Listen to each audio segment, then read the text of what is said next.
Hello again, good friends. Brian from Apex Detail here. Today we're going to continue the year-end awards, the product awards for 2019, and today we're going to concentrate on polishers.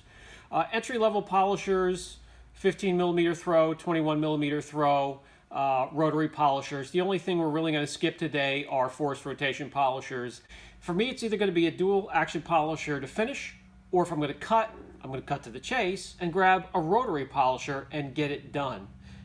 The forced rotation, like the Flex 3401, they do have their place in detailing, just not for me here. I'm going to reserve my comments and my opinions to myself when it comes to those types of polishers. So we're going to start with entry-level polishers. And by the way, when I rank these polishers, it's going to be through a lot of factors here. It's going to be experience using them.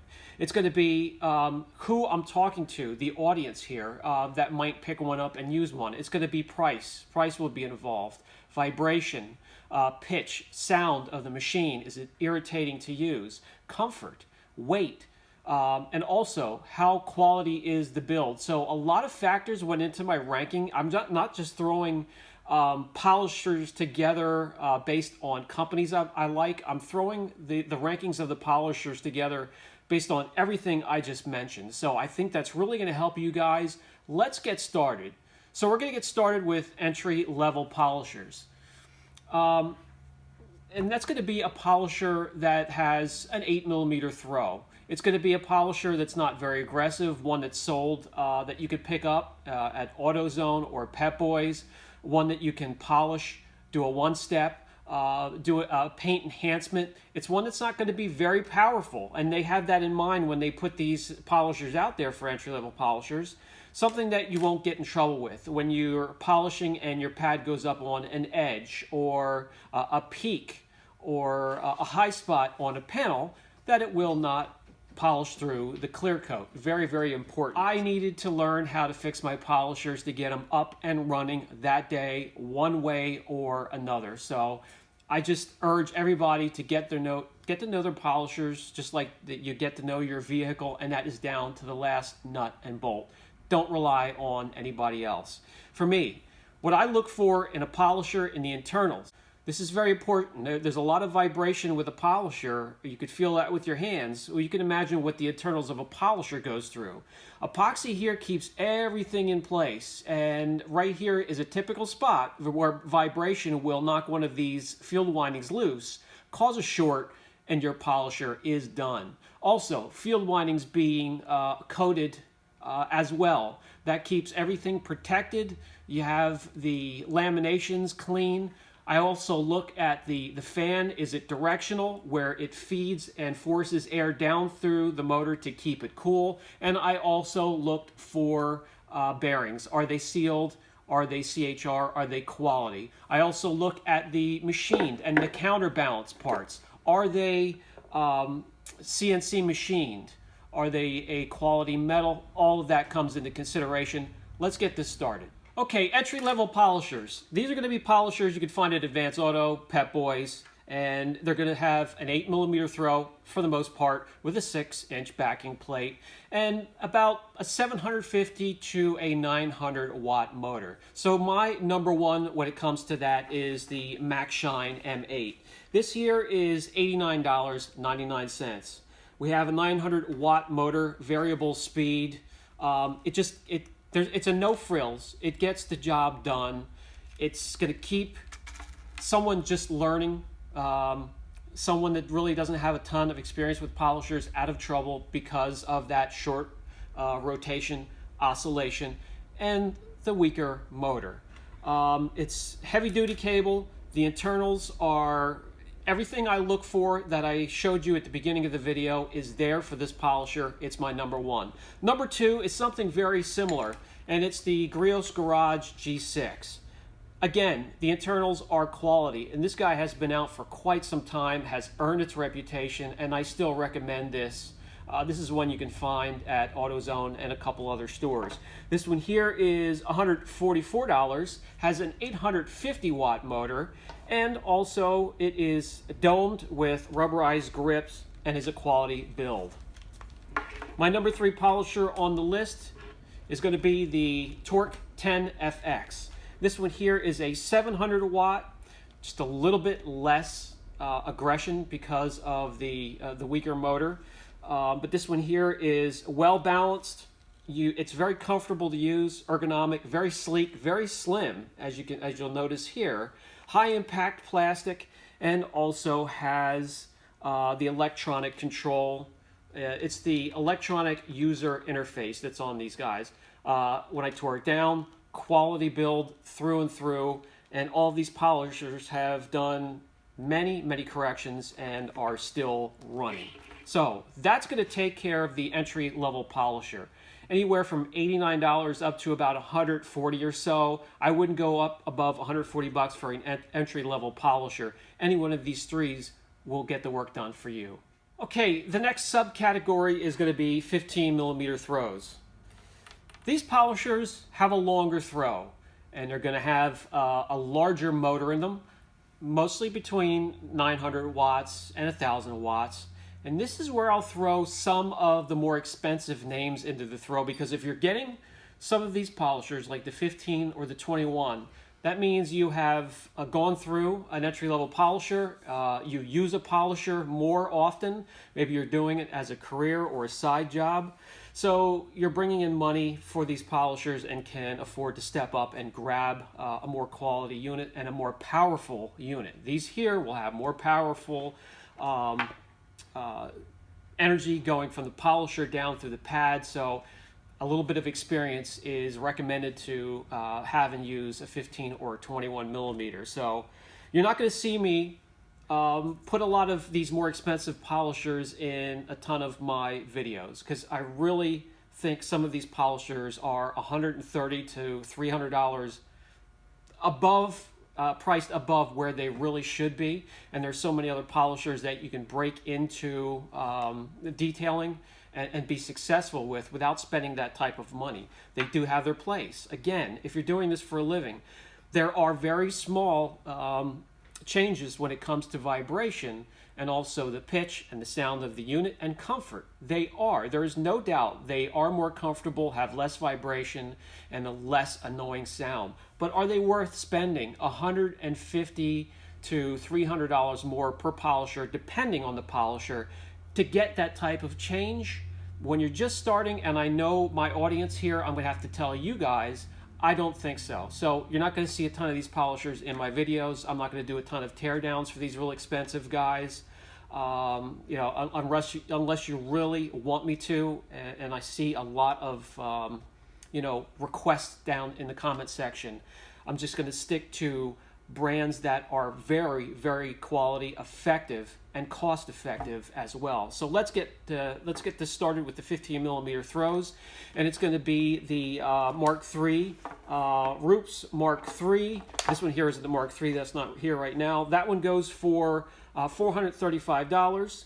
That is the electric speed dial, and it also has the progressive trigger, soft start. It has all the bells and whistles. Low vibration, not a real annoying sound, very comfortable, very light to use, but pricey. But that's going to be my number one when it comes to a 15mm throw.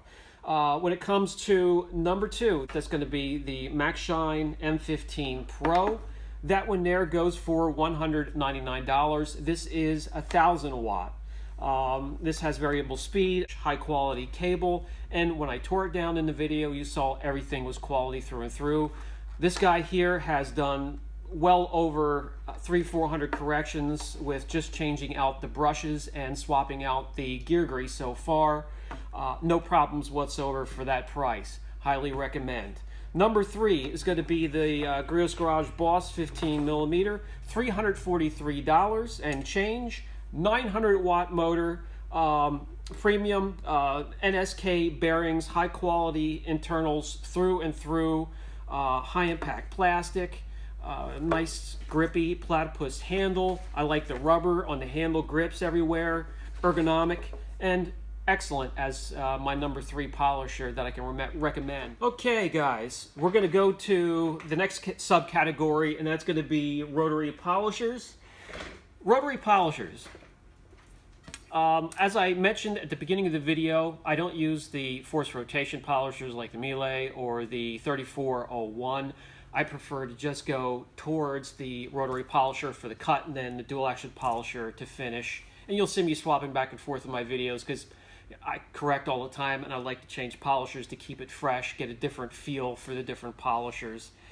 So when it comes to the forced rotation, great for somebody that is thinking about a rotary polisher and has just used a dual action polisher but wants a little bit more of effective cut if they work on RVs or boats. Gel coat is a pain to correct, or if you're working on harder clear, those types of polishers can come into play. I'll let you do the research on those. When it comes to rotary polishers, the number one polisher for me is going to be the Flex 3403 or either the PE 14-2. So $409 will get you the larger unit. I have no problem using the PE8 Compact here, which is a smaller motor, but will handle the work that I put it through, a small car, a sports car, a medium-sized car.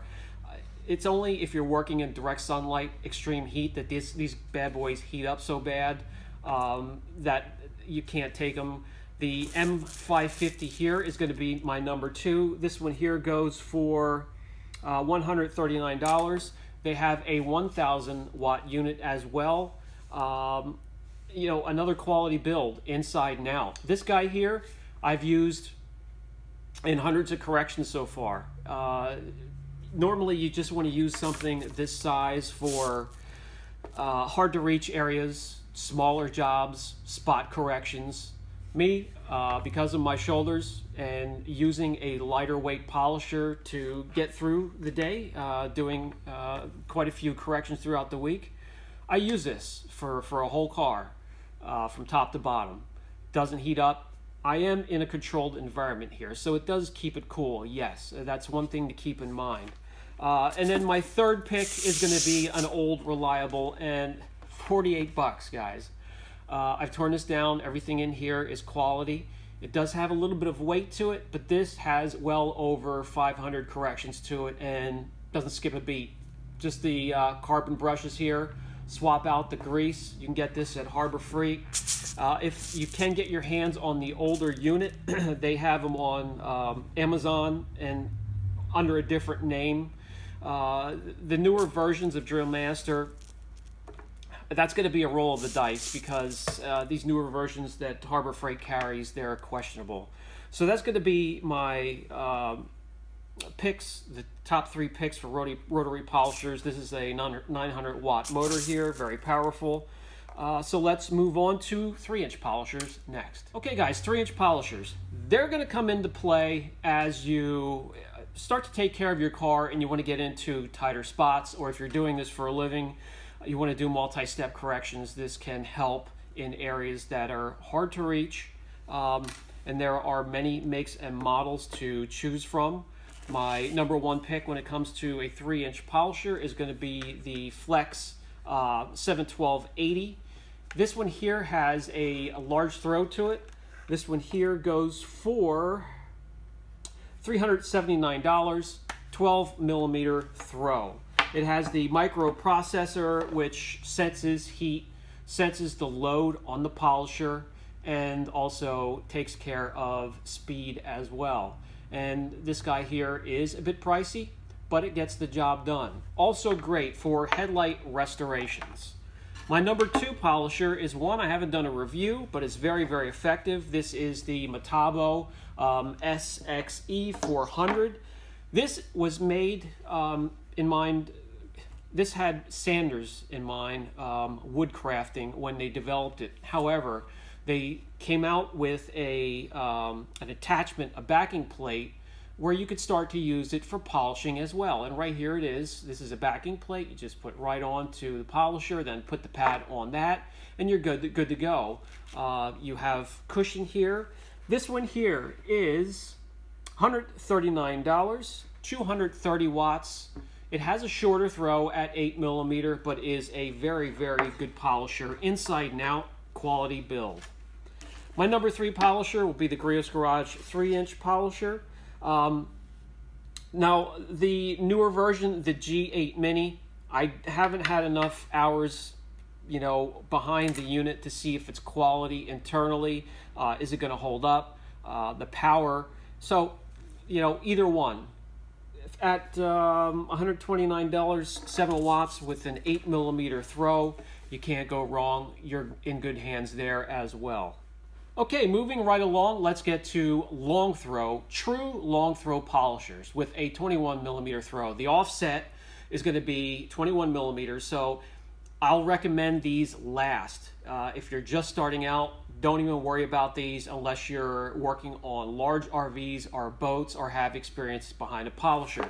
Because the offset is 21mm, it's going to throw that backing plate in a nice distance. So you want to have a little bit of experience behind the polisher, so when you're getting up close to an edge, you know exactly how far the polisher is going to throw that backing plate, so the backing plate doesn't hit a corner, something painted, scrape up against it, chip it, whatever. And also, they are a little bit pricey. They are powerful. They will get work done very quickly, and I will recommend these for only the experienced polishers. You see me using these a lot. I'll use a 21mm throw over a 15 any day. They just get the work done so much quicker. Energy from the polisher is transferred to the pad so much quicker with a 21mm throw.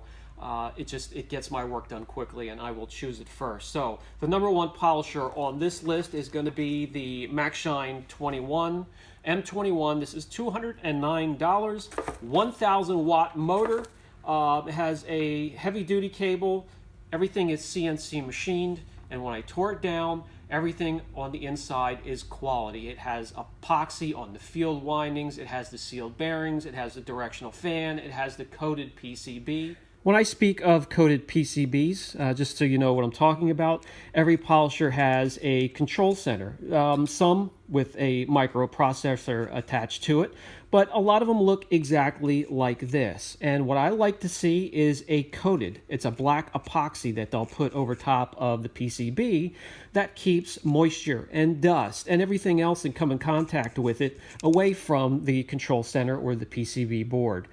Some polishers have it, some don't, and I always look for that.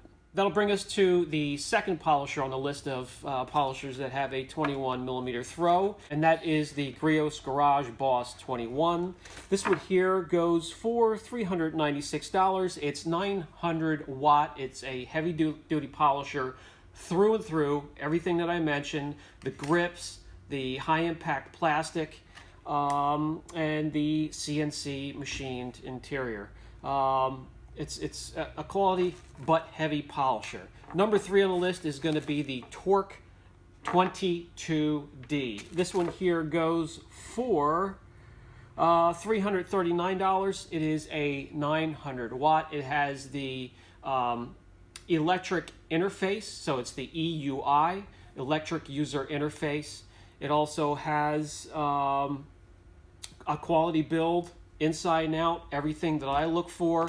And this one here also has hundreds and hundreds of hours without any problems whatsoever. So that's going to take care of polishers with the long throw. We only have one more category. This one's going to be quick and easy. Okay guys, let's talk about 2-inch polishers. There are some 2-inch polishers out there. This is the only one that I am going to recommend. There's not going to be a second and a third choice. This is a Central Pneumatic. However, there are 3 or 4 models that are very similar, only differ in color in the handle here and also the shroud, but they are very, very powerful. This thing here was only $27.99. It's pneumatic. You have to get an air tank and a line, but an air tank, a line, and the polisher is still $300 to $400 cheaper than some of these 2-inch polishers out there that are no better than an electric toothbrush. I'm not going to mention any names. We all know exactly who I'm talking about. It's absolutely ridiculous. So there will be more and more out here, but this thing has 3 times more power than any other battery operated or cord operated 2-inch polisher. Again, it has to be operated with forced air. It's pneumatic. However, a tank, 30-gallon, that's all you need. You need 90 pounds continuous with a line, maybe some filters, but it's absolutely easy to use, very powerful, and again, this thing has hundreds and hundreds of corrections. It's excellent for getting into tighter spaces, the vents on the back of Porsches, sports cars. It just reaches everywhere a lot of these larger polishers can't. So that's going to conclude my top 3 year-end awards for polishers. If you have any questions at all, don't hesitate. I think we covered just about everything here. So I'll get to work on the next video. If you enjoy the content here on the channel, please be sure to like, subscribe, share the content, hit that notification bell.